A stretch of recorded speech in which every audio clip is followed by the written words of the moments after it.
الف لام را سورہ ہجر کو اللہ نے شروع کیا۔ تلک آیات الکتابی، یہ کتاب کی آیات ہیں، وقرآن مبین، اور قرآن مبین ہے۔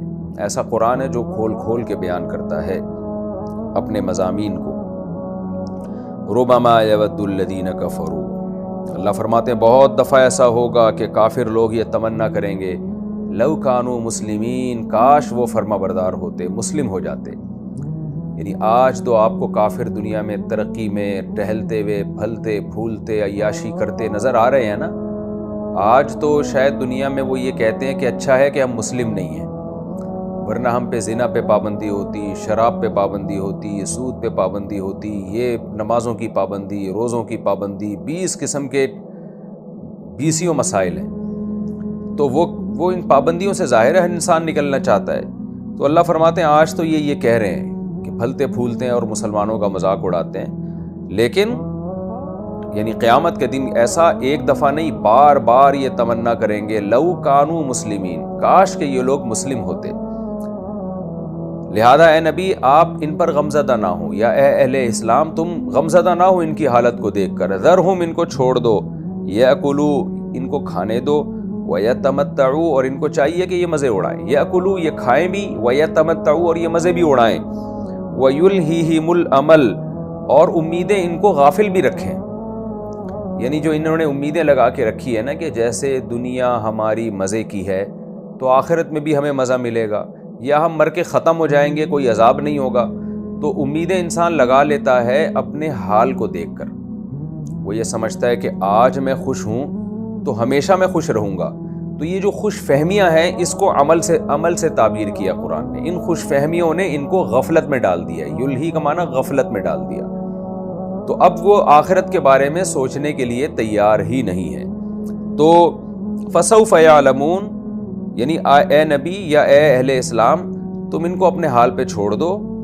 چھوڑ دو کا مطلب یہ نہیں ہے کہ تبلیغ مت کرو، چھوڑ دو کا مطلب یہ ہے کہ ان کافروں کی یہ جو باتیں ہیں کہ ہم خوشحال ہیں، مسلمان تنگ دستی میں ہیں، ہم مزے میں ہیں، مسلمان ٹینشنوں میں ہیں، تو ان باتوں میں ان کو اپنے حال پہ چھوڑ دو۔ اس کا آخرت میں ان کو سزا مل جائے گی، اور آخرت میں یہ حسرت کریں گے ان باتوں پر۔ یہ مطلب ہے چھوڑنے کا، اپنا کام تو اہل اسلام نے بہرحال کرنا ہے۔ ذرہم، ان کو اپنے حال پہ چھوڑ دو، یعنی ان کی باتوں کی پرواہ مت کرو، یہ مطلب ہے۔ یاکلوا، یہ کھائیں بھی، ویتمتعوا، یہ مزے بھی اڑائیں، وَيُلْهِهِمُ الْأَمَلُ، اور لمبی لمبی امیدیں ان کو غفلت میں ڈال دیں۔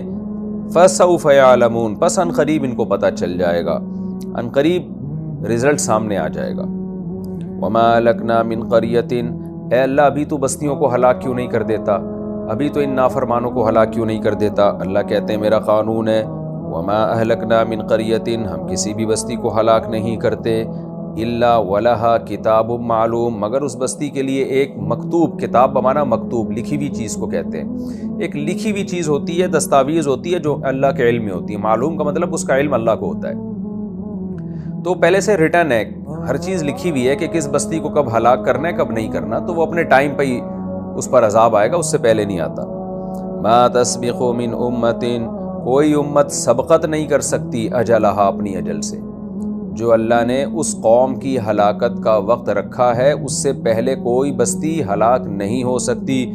وما یستاخرون، اور جو ٹائم آئے گا نا جب، تو پھر لیٹ بھی نہیں ہو سکتی، تاخیر بھی نہیں ہوگی۔ تو اس لیے یہ اس بحث میں مت پڑو کہ کس نے کب ہلاک ہونا ہے کب نہیں ہونا، تمہارے ذمے جو کام ہے تم وہ کرو۔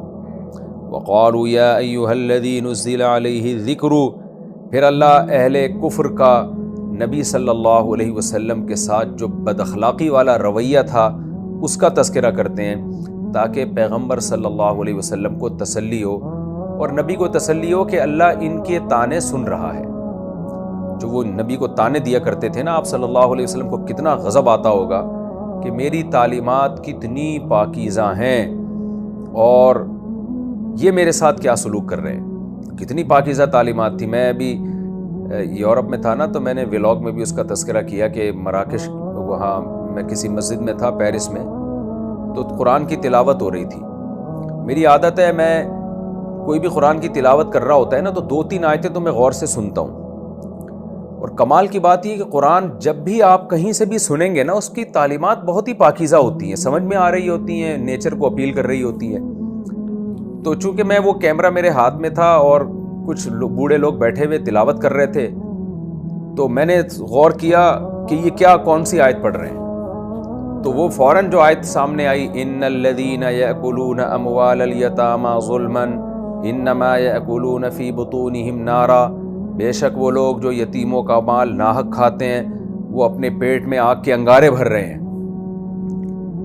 تو میں نے کہا دیکھو کتنی پیاری آیت ہے، یتیموں کے حقوق کا کوئی اس سے زیادہ تحفظ کر سکتا ہے؟ حکومت کیا سزا دے گی جو اللہ سزا دے گا؟ تو قرآن آپ جہاں سے بھی اٹھا کے پڑھیں نا، آپ کو وہ اپیل کرنے لگتا ہے کہ اس سے زیادہ آپ کے اخلاق کو سدھارنے والی دنیا میں کوئی کتاب نہیں ہے۔ تو یہی مضامین نبی صلی اللہ علیہ وسلم کے تھے۔ دیکھیں حضرت جعفر طیار رضی اللہ تعالیٰ عنہ نے جو نجاشی کے سامنے تقریر کی نا، نجاشی نے پوچھا کہ تمہارے پیغمبر کی کیا تعلیمات ہیں؟ تو حضرت جعفر طیار نے بتایا کہ کوئی ایسی تعلیمات نہیں ہے جو ہمارے اخلاق کو بگاڑتی ہوں، اس کا حاصل یہی ہے۔ ہم مردار کھاتے تھے، پیغمبر نے بتایا کہ یہ مردہ جانور مت کھایا کرو۔ ہم رشتہ داری توڑتے تھے، انہوں نے بتایا کہ رشتہ داری جوڑو۔ اور بہت ساری چیزیں جو حضرت جعفر طیار نے تقریر کی، جن کو سن کے نجاشی متاثر ہوا۔ تو اتنی پاکیزہ تعلیمات اس ماحول میں، اور جس میں نبی کا ذاتی کوئی مفاد نہیں، لیکن جواب میں مشرکین کیا کہہ رہے ہیں؟ یا ایھا الذی، اے وہ شخص، نزل علیہ الذکر، جس پر نصیحت نازل کی جا رہی ہے۔ دیکھیں مشرکین تو نہیں مانتے تھے کہ نبی پہ قرآن نازل ہو رہا ہے، لیکن مذاق میں۔ اس کی مثال ایسے ہے نا، جیسے کوئی شخص کہے کہ میں نے MBBS کیا ہے اور میں ڈاکٹر ہوں، اور پھر وہ آپ کو بتائے آپ میں یہ بیماری ہے، آپ اس کا علاج کرائیں۔ تو اگلا انکار کر رہا ہے کہ تو ڈاکٹر نہیں ہے، تو ڈاکٹر نہیں ہے، اور میں مانتا ہی نہیں کہ مجھ میں یہ بیماری ہے۔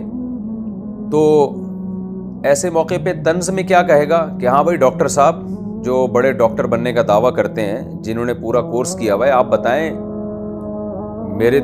یہ رپورٹ تو میری کلیئر ہے اور مجھے تو یہ بیماری نہیں ہے۔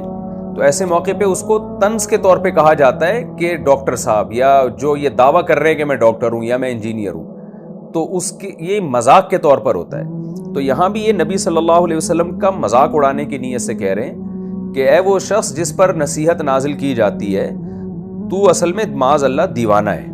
ظاہر ہے دیوانوں پہ نصیحت نازل نہیں کی جاتی، پاگلوں پہ نصیحت نازل نہیں کی جاتی آسمان سے۔ اللہ معاذ اللہ کسی پاگل اور دیوانے کا انتخاب تھوڑی کرے گا قوم کا لیڈر بنانے کے لیے اور رہنما بنانے کے لیے۔ تو وہ بہت زیادہ مذاق میں کہا کرتے تھے، اور نبی صلی اللہ علیہ وسلم کے دل پر آرے چلا کرتے تھے، کیونکہ جس کی جو سیرت ہے وہ بے غبار ہو اور پاک دامن ہو، اور اس کو اپنی قوم کی اصلاح کی فکر ہو، اس کی طبیعت میں ویسے ہی حساسیت بہت زیادہ ہوتی ہے، وہ سینسیٹیو ہوتا ہے۔ اور ویسے بھی جو نیک ہونا، اس کی طرف جب برائی کی نسبت کی جاتی ہے تو اس کو زیادہ غصہ آتا ہے اور اس کو زیادہ تکلیف ہوتی ہے۔ تو پیغمبر صلی اللہ علیہ وسلم کو بہت زیادہ تکلیف ہوتی تھی، اس لیے قرآن میں ان موضوعات کو بار بار ان کا تکرار کیا گیا ہے نبی کو تسلی دینے کے لیے، تاکہ نبی کو تسلی ہو کہ اے اللہ تعالیٰ غافل نہیں ہے، اللہ ان ساری باتوں کا جو الزامات آپ پر لگائے جا رہے ہیں سن رہا ہے۔ کیسی بدبختی سے الزام لگایا کہ اے وہ شخص جس پر قرآن نازل کیا جاتا ہے، انک لمجنون، یقیناً تو مجنون ہے، معاذ اللہ دیوانہ ہے، لو ما تاتینا بالملائکۃ، اگر تو سچا ہے اپنے دعوے میں، تجھے خدا نے بھیجا ہے پیغمبر بنا کر، تو ہمارے پاس فرشتے کیوں نہیں لے کے آ جاتا؟ تو فرشتے دکھا دے، آسمان سے فرشتے اترے تیرے ساتھ، فرشتوں کی ایک جماعت ہو، یہ معجزہ کیوں نہیں دکھا دیتا؟ اللہ نے اس کا جواب دیا، ما ننزل الملائکۃ الا بالحق، دیکھو ہم فرشتے نازل نہیں کرتے مگر فیصلے کے ساتھ۔ یعنی اتنے واضح معجزے جب اللہ دکھاتا ہے تو پھر مہلت نہیں دیتا۔ ابھی تمہارے پاس غور و فکر کا راستہ کھلا ہوا ہے، ابھی تم محمد صلی اللہ علیہ وسلم کی سیرت میں غور کرو، آپ کی پاکیزہ زندگی میں غور کرو، تورات اور انجیل اٹھا کے دیکھو، اس میں تمہیں محمد صلی اللہ علیہ وسلم کی خوشخبریاں نظر آئیں گی، ان نشانیوں میں غور کرو۔ پھر آپ صلی اللہ علیہ وسلم کے بارے میں یہ غور کرو کہ آپ کا کوئی مفاد نہیں ہے اور آپ کی تعلیمات کتنی پاکیزہ ہیں، ان میں غور کر کے ایک رائے قائم کرو، اس کے بعد ایمان لے کر آؤ۔ ابھی غور کرو گے، اس غور کرنے کے لیے اللہ نے تمہیں مہلت دی ہوئی ہے، عذاب نہیں آ رہا فوراً، اگر اتنے واضح معجزے دکھانا اللہ شروع کر دے کہ جنت اور جہنم تمہارے سامنے لا کے رکھ دی جائے، آسمان سے فرشتے نازل ہونا شروع ہو جائیں، تو پھر تو ایسی حجت تمام ہو جائے گی، پھر تمہیں مہلت نہیں ملے گی۔ جیسے کہ صالح علیہ السلام کی قوم کو جب انہوں نے اونٹنی کا مطالبہ کیا اور پہاڑ سے اللہ نے اونٹنی نکال دی، تو پھر مہلت نہیں ملی ان کو، تو تمہیں بھی نہیں ملے گی۔ اس لیے اللہ فرماتے ہیں ما ننزل الملائکۃ الا بالحق، ہم فرشتے نازل نہیں کرتے مگر پھر فیصلے کے ساتھ، وما كانوا اذا منظرین، اور پھر یہ لوگ اس صورت میں مہلت نہیں دیے جائیں گے، اللہ فوراً ہلاک کر دے گا۔ انا نحن نزلنا الذکر، اور یہ جو تم نے تانا دیا ہے نبی کو کہ اے وہ شخص جس پر قرآن نازل ہوتا ہے، نصیحت نامہ نازل ہوتا ہے، یعنی مذاق میں تم نے کہا، تو بے شک ہم نے ہی اس قرآن کو نازل کیا ہے، یہ آٹومیٹیکلی نہیں ہو رہا، ہم نے نازل کیا ہے۔ وَإِنَّا لَهُ لَحَافِظُونَ، اور ہم ہی اس کی حفاظت کر کے دکھائیں گے۔ تم تو سید الانبیاء کا مذاق اڑا رہے ہو، مذاق میں کہہ رہے ہو کہ ان پہ قرآن نازل ہو رہا ہے، اور حقیقت میں تو یہ دیوانے ہیں۔ تو عنقریب تمہیں پتہ چل جائے گا کہ جس کو تم دیوانہ کہہ رہے ہو اس پر نازل ہونے والے کلام کی حفاظت کیسے ہوتی ہے۔ کسی دیوانے اور معاذ اللہ کسی پاگل پر جو باتیں کر رہا ہوتا ہے نا زبان سے، ان باتوں کی ایسے حفاظت نہیں ہوتی۔ آپ دیکھ لیں قرآن کا یہ معجزہ ہے کہ سید الانبیاء پر جو قرآن نازل ہوا، کیسی اللہ نے، کوئی کہہ سکتا تھا کہ 1400 سال کے بعد بھی اس کے درس پوری دنیا میں نشر کیے جائیں گے، لاکھوں کروڑوں لوگ اس کے درس کو سنیں گے، اس کی تلاوت کو سنیں گے، نمازوں میں تلاوت کریں گے، حرمین میں 4-5 لاکھ کا مجمع امام کے پیچھے ہاتھ باندھ کے تراویح میں اس قرآن کو سنے گا، اور پوری دنیا میں اس کو پڑھا جائے گا، مختلف خوبصورت آوازوں میں پڑھا جائے گا، اس کی آوازوں کے مقابلے ہوں گے کہ کون خوبصورت آواز میں پڑھتا ہے، تو اتنا پروٹوکول باوضو ہو کے اس کو پڑھا جائے گا، اتنی عزت اور ایسی اس کی حفاظت ہے کہ ایک زبر زیر پیش کی کوئی دنیا میں معاذ اللہ کسی پاگل کی زبان سے نکلے ہوئے کلام کو کون ایسا اتنا پروٹوکول دیتا ہے، دنیا میں اس کو ایسی عزت نہیں ملتی۔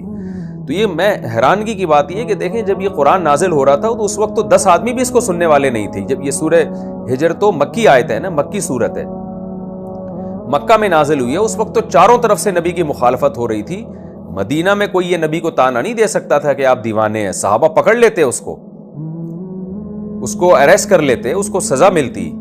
یہ تو مکہ کی بات ہے جہاں آپ کو تانے دیے جا رہے ہیں، جب آپ سردے میں جا رہے ہیں تو اوجڑی آپ کے کمر مبارک پہ لا کے رکھی جا رہی ہے۔ اتنے کمزور تھے پیغمبر صلی اللہ علیہ وسلم، لیکن اللہ مشرکین کو کیا کہہ رہا ہے کہ تم جس کا مذاق اڑاتے ہو نا کہ اس پر قرآن نازل ہو رہا ہے اور وہ دیوانہ ہے، تو ہم نے یہ نازل کیا، ہم نے، اور ہم ہی اس کی حفاظت کر کے دکھائیں گے۔ یہ محمد صلی اللہ علیہ وسلم حفاظت نہیں کریں گے، ہم نے نازل کیا ہے، دیکھنا ہم کیسے حفاظت کر کے دکھائیں گے، اور ہم محمد صلی اللہ علیہ وسلم سے حفاظت کا کام لیں گے، لیکن مدد ہماری ہوگی۔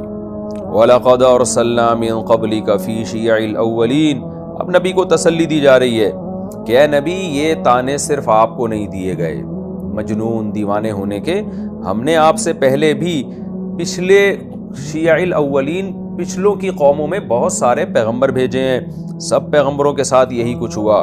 وَمَا يَأْتِيهِم مِّن رَّسُولٍ، اور ان قوموں کے پاس نہیں آیا کوئی بھی رسول، اِلَّا كَانُوا بِهِ يَسْتَهْزِئُونَ، مگر انہوں نے ان پیغمبروں کا مذاق اڑایا ہے۔ كَذَلِكَ نَسْلُكُهُ فِي قُلُوبِ الْمُجْرِمِينَ، ایسا ہوا کیوں؟ ساری قومیں اپنے پیغمبروں کا مذاق کیوں اڑاتی رہیں؟ اللہ فرماتے ہیں اسی طرح ہم داخل کر دیتے ہیں اس بیماری کو، مذاق اڑانے کی اور انکار کی بیماری کو مجرمین کے دلوں میں۔ کیا مطلب؟ انہوں نے جرم اتنے بڑے بڑے کیے تھے نا، ایسے جرم کر کر کے ان کے دل کالے ہو گئے تھے کہ پھر ان کے لیے پیغمبروں کا انکار کرنا بھی کوئی بڑا جرم نہیں رہا۔ تو اس لیے اللہ کیا کہتے ہیں کہ ہم نے گویا ان کے دلوں پر مہر لگا دی، یعنی یہ ظلم نہیں ہے اللہ کی طرف سے، ان کی بدعمالیوں کی سزا ہے۔ یعنی بدعمالیوں کی سزا میں جیسے پنشمنٹ ہوتی ہے نا، تو بدعملی کی ایک سزا یہ بھی ہوتی ہے کہ آپ کا دل سخت ہو جائے اور اس میں حق بات کو سننے کی، سمجھنے کی صلاحیت ہی ختم ہو جائے، یہ بہت بڑی سزا ہے۔ تو اللہ فرماتے ہیں ہم نے مجرمین کے دلوں میں اس چیز کو داخل کر دیا تھا، یعنی اس بیماری کو کہ حق کو ماننا نہیں ہے۔ لا یؤمنون بہ، یہ لوگ بھی وہ ایمان نہیں لے کر آتے، یعنی وہ جو پچھلی امتوں میں جو ہم نے پیغمبر بھیجے اور انہوں نے انکار کیا جن لوگوں نے، تو انکار کرنے والے ایمان نہیں لاتے تھے۔ وقد خلت سنت الاولین، اور تحقیق پچھلے لوگوں کا طریقہ گزر چکا ہے، یعنی قرآن میں بھی گزر چکا اور پچھلی کتابوں میں بھی۔ اس کو اے نبی آپ اس کو دیکھیں تو آپ کو پتہ چلے گا کہ یہ کوئی آپ کے ساتھ کوئی نیا کام نہیں ہو رہا، وہی کام ہو رہا ہے جو ساری امتوں نے اپنے پیغمبروں کے ساتھ کیا ہے۔ وَلَوْ فَتَحْنَا عَلَيْهِمْ بَابًا مِّنَ السَّمَاءِ، رہی بات یہ معجزے کی کہ فرشتے لے کر آئیں، تو ایک حکمت تو ہم نے بیان کر دی کہ ہم فرشتے کیوں نازل نہیں کرتے، ابھی موقع ہے سوچنے کا ان کے پاس، لیکن فرشتے نازل کیے تو فوراً عذاب آئے گا، ایک حکمت تو یہ۔ دوسری ایک اور حکمت کہ یہ فرشتے نازل ہونے کے بعد بھی ایمان نہیں لے کر آئیں گے، یعنی پیغمبر مایوس ہوتے تھے نا کہ اللہ تو نازل کر دے فرشتے تاکہ یہ مجھ پر ایمان لے آئیں، تو بتایا جا رہا ہے کہ لائیں گے پھر بھی نہیں۔ ہے جس نے ماننا ہوتا ہے اس کے لیے تھوڑے دلائل بھی کافی ہوتے ہیں، جس نے نہیں ماننا ہوتا اس کے سامنے جنت اور جہنم لا کے رکھ دی جائے تو وہ پھر بھی ایمان نہیں لائے گا۔ تو اللہ فرماتے ہیں فرشتے تو دور کی بات، ہم ان کو آسمانوں کے دروازے کھول کے عالم بالا کی ساری چیزیں ان کی آنکھوں سے دکھا بھی دیں پھر بھی نہیں لے کر آئیں گے۔ پھر کیا کہیں گے یہ؟ وَلَوْ فَتَحْنَا عَلَيْهِمْ بَابًا مِّنَ السَّمَاءِ، اگر ہم آسمان کا کوئی دروازہ ان پر کھول دیں، فَظَلُّوا فِيهِ يَعْرُجُونَ، پھر یہ ایسے ہو جائیں کہ اس میں چڑھنے لگیں، جا کے آسمان پہ نہ دیکھنے لگیں سب کچھ اپنی آنکھوں سے۔ لَقَالُوا، تو جواب میں کیا کہیں گے یہ؟ إِنَّمَا سُكِّرَتْ أَبْصَارُنَا، اصل میں ہماری نگاہوں پہ نظر بندی کر دی گئی ہے۔ یعنی ساری قوم آسمان پہ چڑھنا بھی شروع ہو جائے نا، اللہ عالم بالا کی چیزیں ان کو دکھانا شروع کر دیں، بجائے اس کے کہ فرشتے زمین پر آئیں، ہم آسمان پہ لے جا کے ان کو فرشتے دکھا دیں، تو یہ کیا کہیں گے؟ ہماری نگاہوں پہ نظر بندی کر دی گئی ہے۔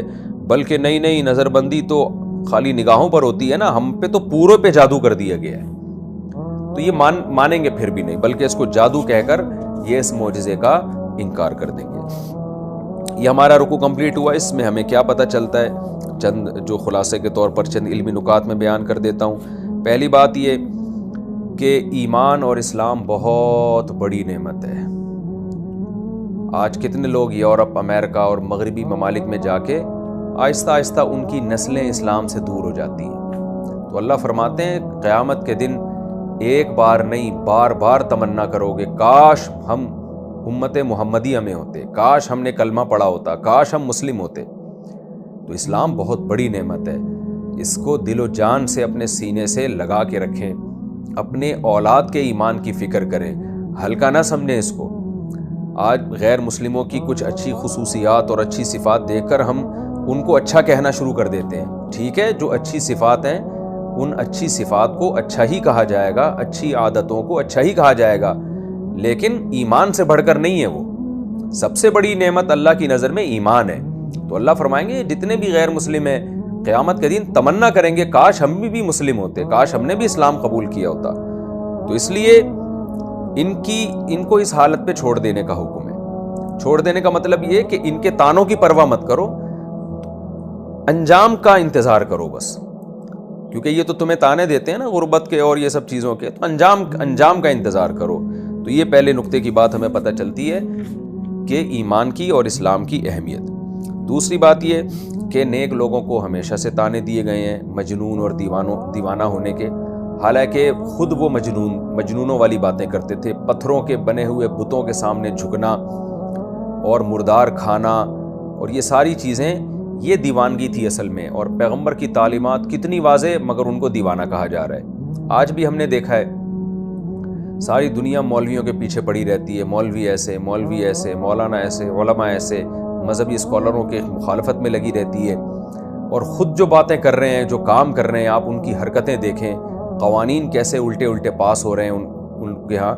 تو دیوانے تو وہ ہیں، لیکن ملبہ سارا مذہبی لوگوں پہ گرایا جاتا ہے۔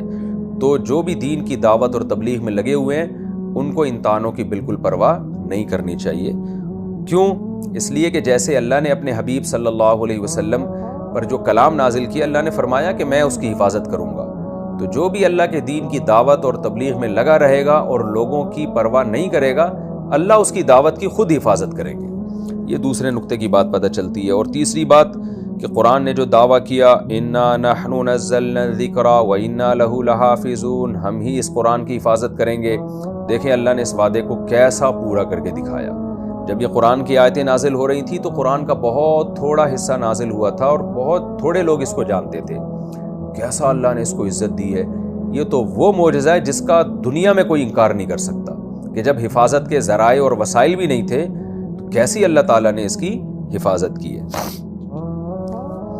اور ایک چوتھی اور آخری بات کیا کہ جو ماننے والے لوگ ہوتے ہیں ان کے لیے تھوڑے سے دلائل بھی کافی ہوتے ہیں، اور جو نہیں ماننے والے ہوتے وہ فرشتے بھی آسمان سے اترتا دیکھ لیں اور آسمان پہ چڑھ کے سب چیزیں اپنی آنکھوں سے بھی دیکھ لیں تو بھی انہوں نے ماننا نہیں ہوتا۔